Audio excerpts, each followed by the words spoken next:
Welcome to the Look Good, Move Well podcast. What's your favorite sandwich of all time? If you just wake up today, I want to go make a sandwich, or I could go get a sandwich, go buy a sandwich. What's that sandwich? Okay. Why? The best sandwiches that I've ever had have been like made for me by other people who love me. And when I was married, I didn't know the Subway people loved you so much. No, it's not from Subway. Subway ain't it. When I was married, my ex-husband, he's a vegetarian, but he did have like a short stint as a short order cook. And we had been married for like years. And then at one point, I think when I was pregnant, he just busted out this turkey sandwich and it was like so bomb. I've never had a sandwich like that ever since. It was perfect. Oh. I was like, I did not know you had this skill. What was special about it? He would only bestow the turkey sandwich upon me at like very like meaningful times. But it was just like perfectly toasted bread with mayo, the turkey, like all the lettuce, tomato, and then like the pickle. Gotta get that pickle in there, and like the cheese, and like just the perfect like ratios of everything. Like one time my brother's really into turkey sandwiches, and he lived in Philadelphia for a long time, and we went to this like famous like deli in Philly that makes these like gigantic sandwiches.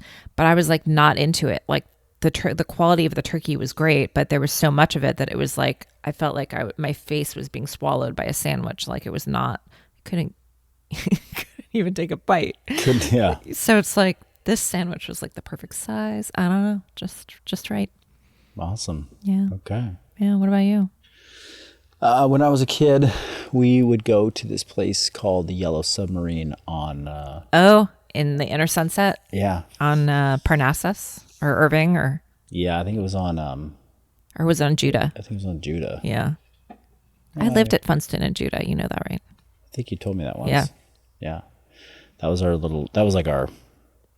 like where I kind of grew up a little bit. We lived pretty close to there. Yeah. Till 6 or 7 years old. Yeah. Yellow Submarine. And we'd go there pretty regularly, like, because it was just down the hill from the hospital where my parents worked, or just down the street. And I think I've told this before on the podcast, but like I would get the cheese combo, which was basically like a couple different types of cheese, like a full sub sandwich, just like it was like their cheese and steak and cheese sandwich minus the steak, basically, because my mom didn't eat meat, and they may have had like a turkey version of it or something like that, which she would have eaten, but she would just get us the cheese combo. But it was like the bread, the temperature of the bread, whatever spread they put on, the mayo mustard ratio, like the thinness of the iceberg lettuce, the cheese. Yep. I don't know. And then the way it was like wrapped in like the paper. Like, yes. It's all about the proportion. Yeah. It was so good. But I do remember it being so funny that like I got to an age where I was like, wait a minute. Like they could put meat in these I could have been eating turkey this whole time. I could have been having a steak and cheese because like my dad was getting the steak and cheese. Why wasn't I getting the steak and cheese? I also love like a roast beef sandwich with like a little bit of the onion and like little horseradish. There you go. It's so good. Yeah. Yeah. Well, what were you reading the other day? So to transition seamlessly into our topic of the day. Okay, we're talking about GLP-1s. Now we're talking about GLP-1s. You'll never want a sandwich again in your life.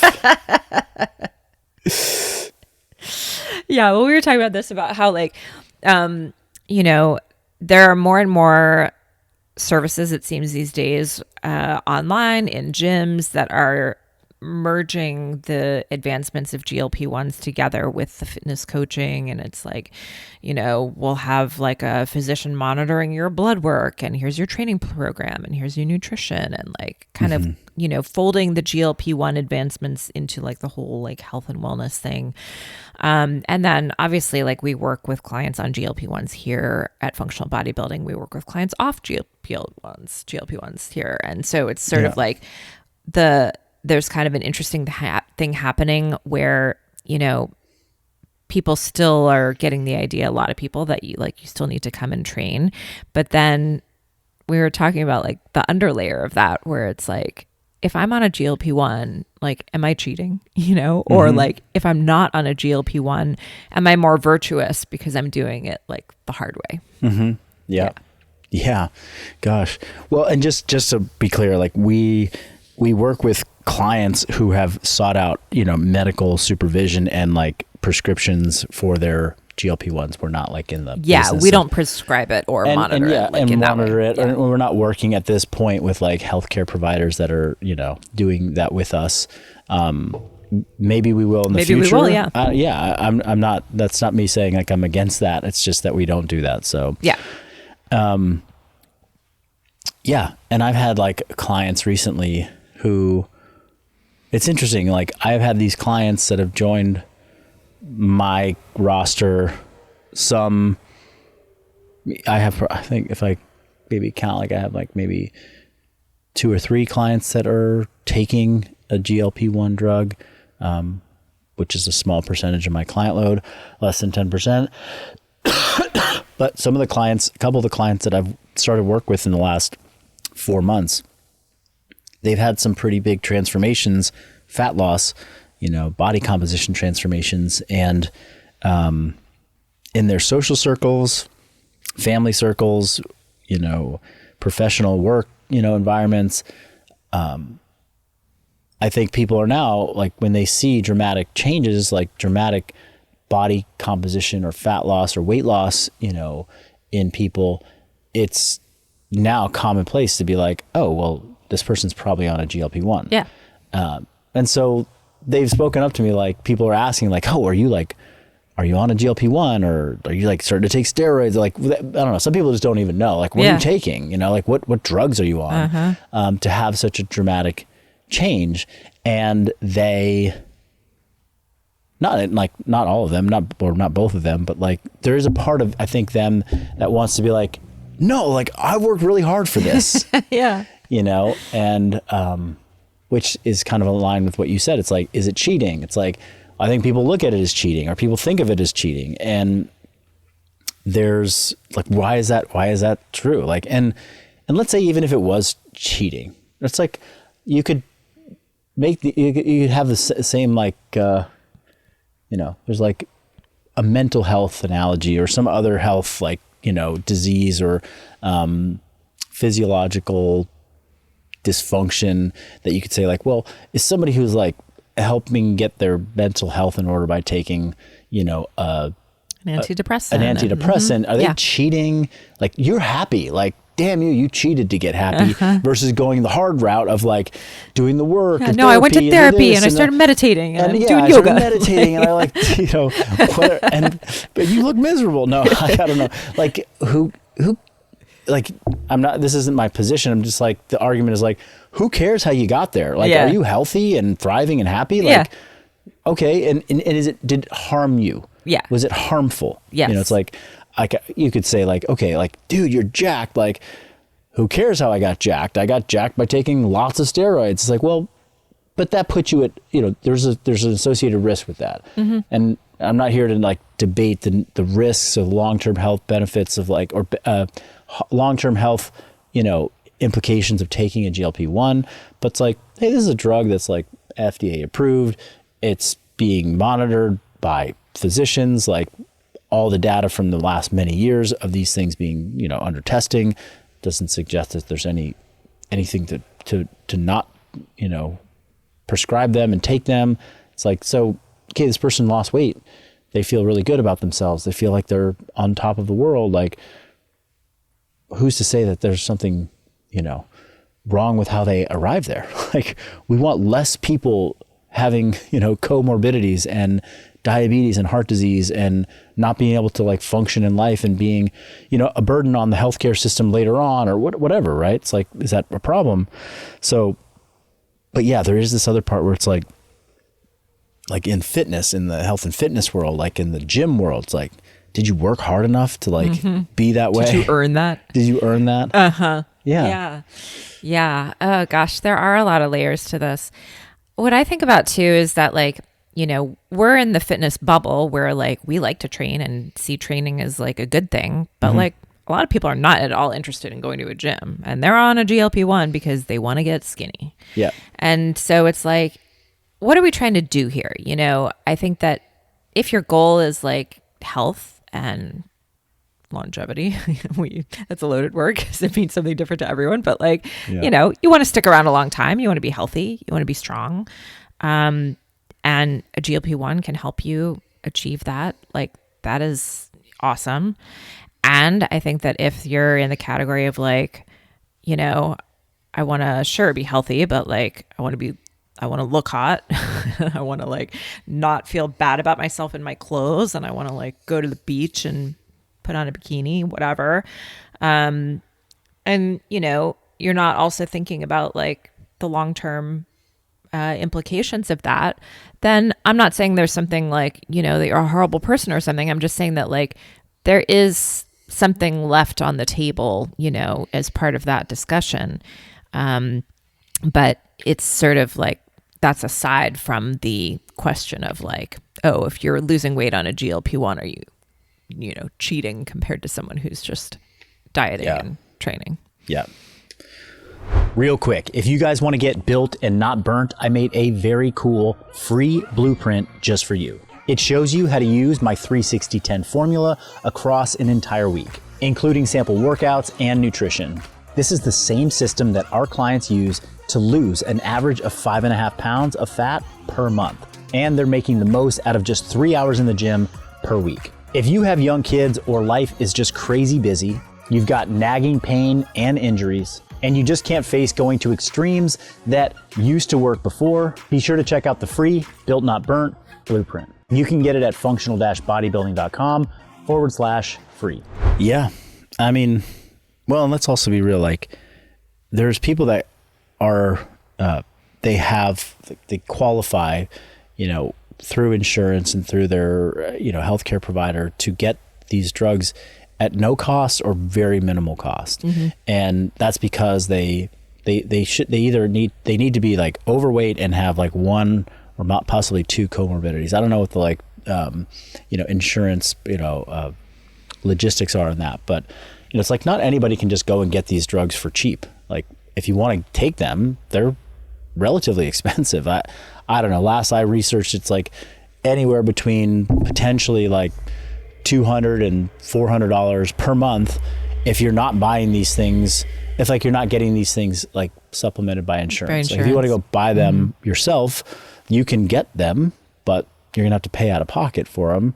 It's like, okay, you want to pay $350 a month for indefinitely. Indefinitely, right? Because that's the other thing. It's like if you get on these drugs and you don't modify behaviors, then you will have to stay on these drugs if you want to keep the results that you get from the weight loss.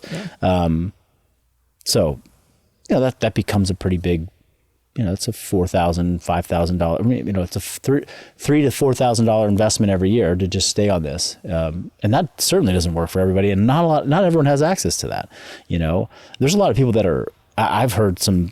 You know, I know a couple people who are perfect candidates for this. That in my expert, you know, health and fitness opinion, people who have tried hard to adopt better behaviors in their life and they have struggled for countless reasons. Like, okay, this person would be great. They go to their doctor, they're definitely overweight, but they don't have high enough diabetes, you know, markers. They don't have high enough like heart disease markers that they're like, oh, you don't qualify to get this for free. It's like, oh man, that is just criminal. Like this person should 100% get this, knowing what I know about them.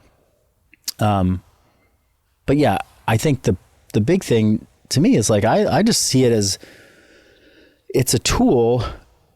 The goal is not weight loss. The goal is lifestyle behavior modifications so that people can like really extract the most out of their bodies that they, you know, for life that they can.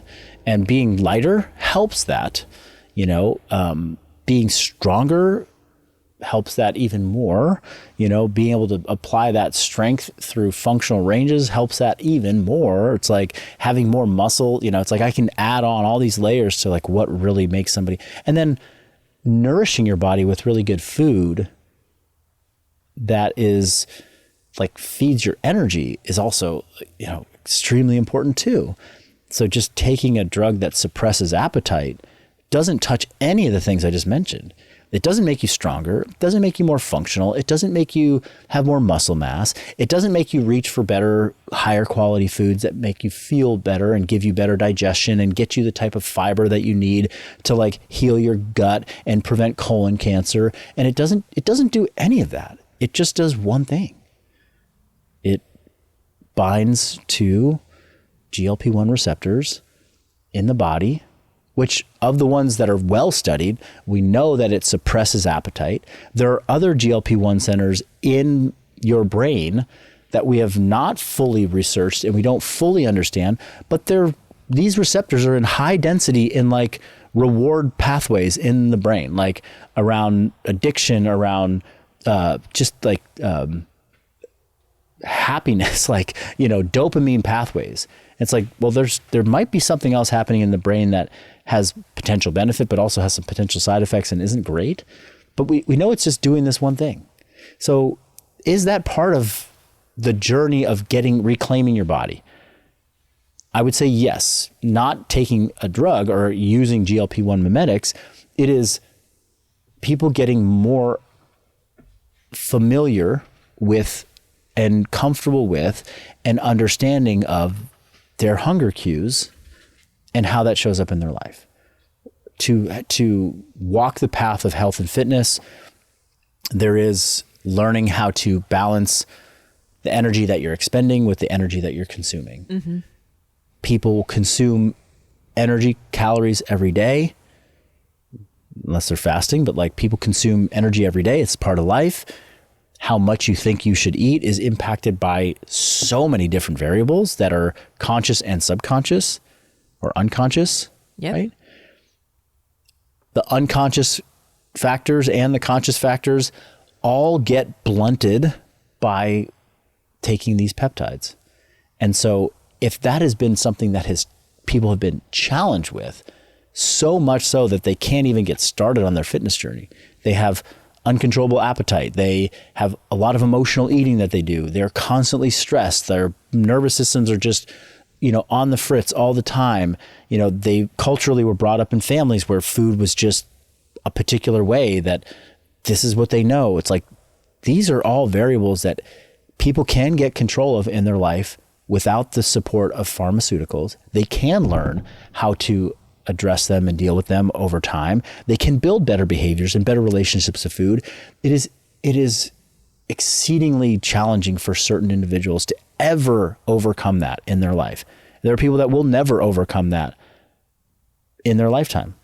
And in those cases, like a peptide like this, these are the people that have, incredible results from it and will, for the first time in their life ever start to see the scale drop, will ever start to get a better relationship to food, will see all of their health markers improve from taking it.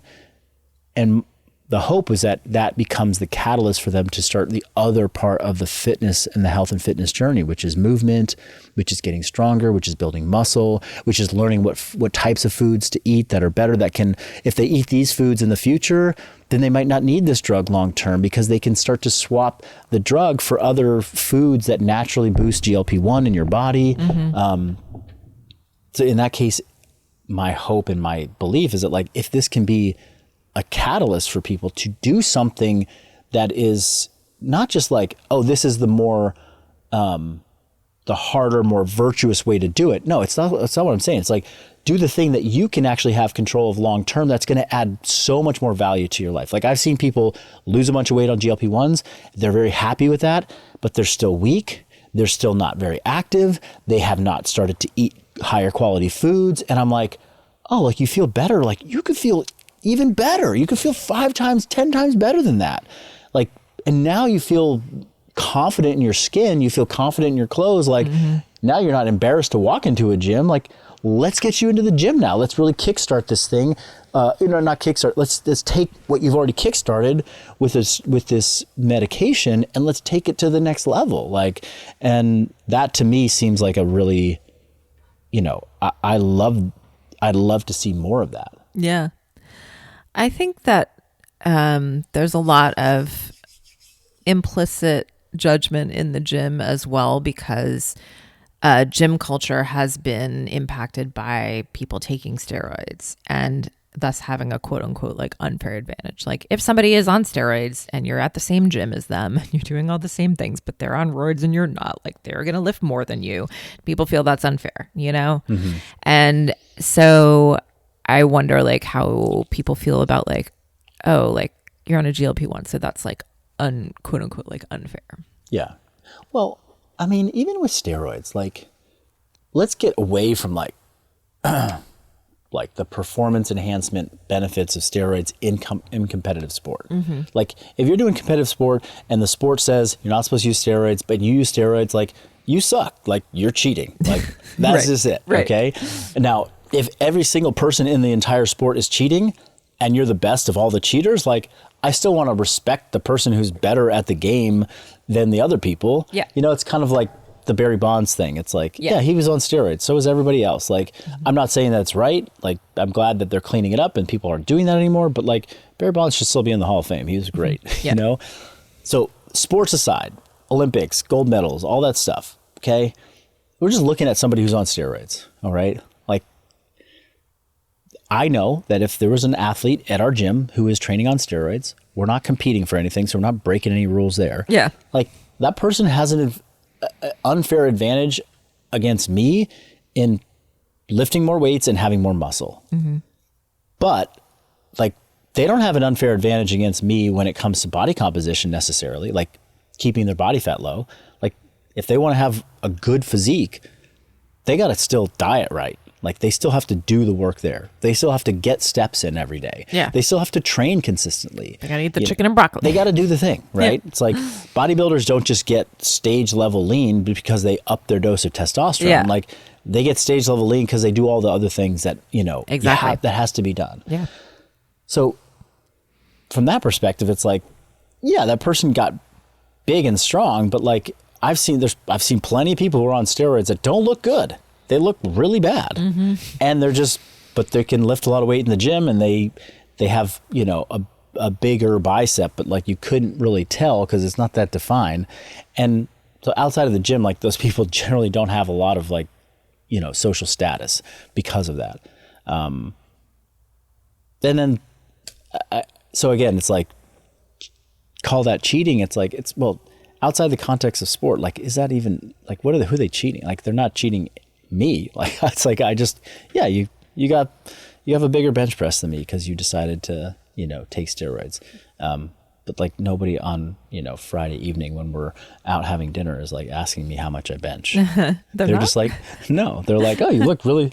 Well, actually, if they see you look strong, like they're like, oh, how much you bench? They're not asking me how much I back squat. Let's put it that way. Okay. I don't even know how I got on that, but like, I just wanted to, I don't know why that felt like important to say. It's like, is something cheating or is it not cheating? And, you know, I think feeling your best, like, what does it take for somebody to feel really amazing, feel their best, feel like improve their health? Like I really want to support people in doing things that move them towards all of those positive emotional and psychological and physical health outcomes. Yeah. And if, you know, GLP-1 or the next drug of the future helps do that, like I still have yet to see like the drug that does everything for you. Mm-hmm. Like it hasn't come. Maybe it will in the future, but like so far, like we were joking, it's like there ain't no drug that's like squatting 405 for you. Like, not that everyone needs to squat 405, but like there's no drug that's going to replicate you coming in and doing a functional training program and like doing squats and, you know, doing push-ups and doing pull-ups. And like, there's so much value and health and vitality in just doing the movements as well. But I certainly know people who like didn't feel like starting, but then they, you know, got on the GLP-1 and like they finally felt like confident to get started. And then they're very consistent and they love it. And then down the road, they're like, oh, I've seen them dosing themselves down. They're like, oh, I was on 7.5 milligrams. Now I'm back to 2.5 milligrams, and now I only take it every other week, and that's working for me. And so is there a world where they don't take the drug at all? And then what did it serve? It served as a tool to get them fitness, lifting weights, eating better food, getting their activity in, really being, living all the pillars that we talk about. And this one helped them get there because it mitigated it helped them mitigate their hunger, really, and their relationship to hunger and food. Yeah, exactly. And, when I'm training here at the gym, like, there are people who I know are on a GLP-1 around me. There are people who I know are not. And it's like, you know what? Like, all of us have our training program and we are all struggling, We're all working hard. We are all working hard. We all have to like face down those split squats and those pull-ups. And it's like, like there's no difference there, Yeah. Yeah. And I certainly don't see people that are taking those drugs having an easier time. No. With it. No. If anything, they might be having a harder time. Yeah. It's like, because, now they have to like be mindful of like, did they eat enough? Yeah, like, they're are depleted. They fueled? Like, yeah. And, it's like that's in the same way we just filmed a reel today about under eating. Yeah. Hey, what are the downsides of under eating? Downsides of under eating. Everyone talks about overeating. Right. What are the downsides of under eating? Mm-hmm. Okay. Like, in reality, most people don't under eat, chronically. They under eat in these like acute windows. They really under eat for 5 days and then they overeat. And then they under eat for 5 days and then they overeat. Yeah. And so it's kind of this yo-yoing back and forth where it just turns into no progress or moving in the wrong direction. But like, under eating does have its downsides. You undereat, like, you will eventually not recover as well. Like, your tendons and your ligaments and like your joints will just feel crappy because chronic undereating, like for that many days, over periods of time, like it decreases certain, protein synthesis in your body. So maybe you're not making as much collagen, which then leads to your joints feeling achy and stiff and sore, and then maybe an injury. Like, chronically under eating, your energy starts to go down, your body starts to metabolically adapt, it doesn't want to do as much, it's not as active, and then you can't push as hard in your training sessions, so you're not lifting as hard, which then leads to like decrease in strength, muscle loss, the quality of your, time in the gym and your movement just suffers. Chronically under eating, you start to get depressed, like you start to get kind of, people at the end of long periods of fat loss and cuts, like the calorie deficits, they're just a little low, right? Just, I hate life. Everything sucks, right? And so, look, like the person that maybe is taking a GLP-1 because they're really trying to lose a bunch of body fat, or even if they're just trying to lose 15, 20 pounds, like they do it over a bunch of months, like those side effects of under eating start to creep up, and they're not even aware because they're stoked that they're losing this. But then I'm watching people from the sidelines and I'm like, dude, you're getting weak. You're not that strong right now. Like, yeah, you've lost a lot of weight, but like, I can see like you're losing muscle. Like, I can just see it. And you're kind of like, the light is getting dim. You're a little dimmer than I'm used to seeing you. Yeah. So, hey, those people, it's introducing a whole nother, like, so just back to like, oh, is it cheating? It's like, if that's cheating, like, I don't want to have any part of cheating, because like the downstream effects of that can be crappy. Yeah. You're not paying attention to how much you're eating. You're just going by feel, and you dose the drug so high that you just aren't hungry. And, 3 months later, you're like, why am I so depressed? It's like, and then some studies saying like, oh, it's because of this. It's like, well, it could also be that you haven't eaten anything for a while, Like, you're hangry all the time. You need a sandwich. Let's get you that sandwich. Let's get you that. Let's call Mirza up. We got that turkey sandwich. Get that cheese combo. Let's get that cheese combo. Yellow sub. Oh, man. How are we doing on time on this one? Oh, yeah. Y'all listened to us for a little bit. Thank you. So, yes, I think it's okay for somebody who's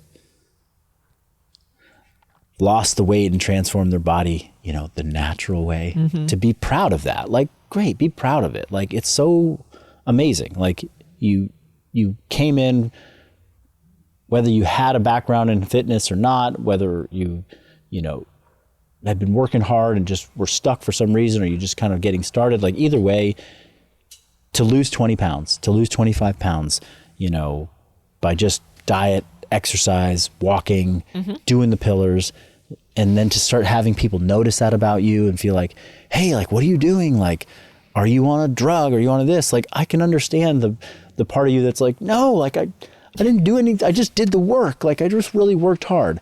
That's amazing. And in that same sentence, it's like, and if you did that, that's fine too. Like, do you. Yeah. Like, this is what I did. Yeah. And this is what feels I'm really proud of, but it doesn't necessarily mean it's like